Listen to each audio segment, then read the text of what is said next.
Grabe ng kainit sa eleksyon nato karon diha, di ba? Kamuna sa Pilipinas, andam na ba mo? Andam na ba ang inyong listahan o kodigo sa mga politiko nga kinsay inyong dapat botaran? O kamo mga ka-OFWs namo, nakabotar na ba kamo online? Maayong adlaw mga kois, mga et, o mga kahigalaan, o mga ka-wonders. Imagine na lang ninyo nga kitang mga OFWs dili na kinahanglan manglarga pa sa laing nasod. Imagine na ninyo ang Pilipinas na okay na ang ekonomiya, okay na ang panggobyerno, makasuporta na ang gobyerno sa kada usa nato sa atong mga panginahanglan. Kung asa adunay daghang trabaho nga nagpaabot ug ang sweldo makasustenal sa pang-adlaw-adlaw ug aduna pay extra para sa plano sa kaugmaon. Imagine na lang pod nga ang mga OFWs nato nga anaa sa saktong pangidaron para mo retire, adunay nagpaabot nga maayong kinabuhi sa Pilipinas, adunay maayong healthcare, adunay maayong ekonomiya para sa negosyo, adunay safe nga palibot sa ilang lugar nga kaulian, nga walay kahadlok nga masnatchan,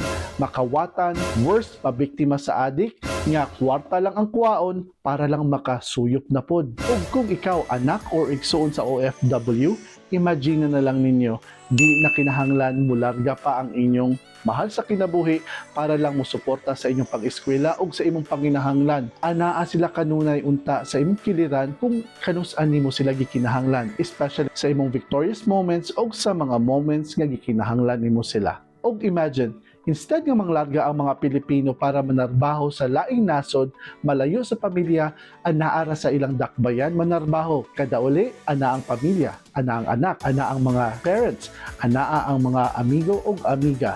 Ug kung gusto man manglarga ang mga Pilipino sa laing nasod, kiniunta para maka-relax, maka-enjoy, makabakasyon, makatry og laing putay sa laing nasod, ug makakaton ug itry ang laing kultura sa laing nasod. Pero tungod lapod nato sa atong pagpili sa atong leader, nagkalayo ta sa atong nasod nga gipangandoy. Daghang pagyapon kay nang larga para mag-OFW, para makapanarbaho sa laing nasod, para lang makasuporta sa panginahanglan sa ilang pamilya. Tungod kini sa sobra kalimitado nga oportunidad, tungod sa kalisod sa atong ekonomiya. Kanus apakha nato ni masulbad?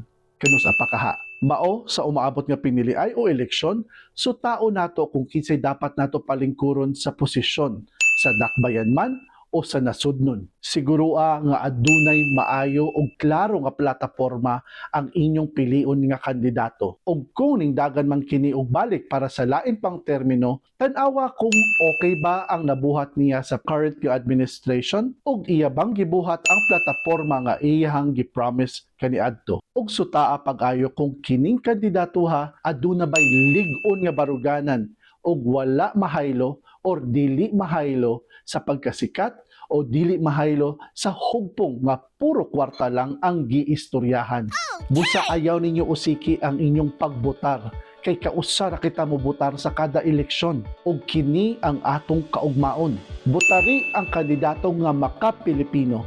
Botari ang kandidato nga adunay maayong plataporma nga para sa kaugmaon sa kada anak, kada pag-umangkon, kada ig-agaw sa atong mga younger generations. Kini sila ang dapat natong ibutang sa pwesto. Botari ang kandidato nga adunay maayong panlantaw sa kaugmaon sa Pilipinas. Botari ang kandidato nga adunay plataporma para sa seguridad sa kada Pilipino nga unta wala nay mo-migrate o wala nay manarbaho sa laing nasod. Kay unta kung kamao lang yun ang atong mga leader, ayuhon nila ang atong pang-ekonomiya para patas ang oportunidad sa kada Pilipino sa atong nasod, ilabi na sa atong dakbayan.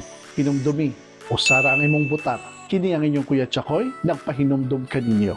Stay cool, stay safe, stay blessed, and peace. Amping mo.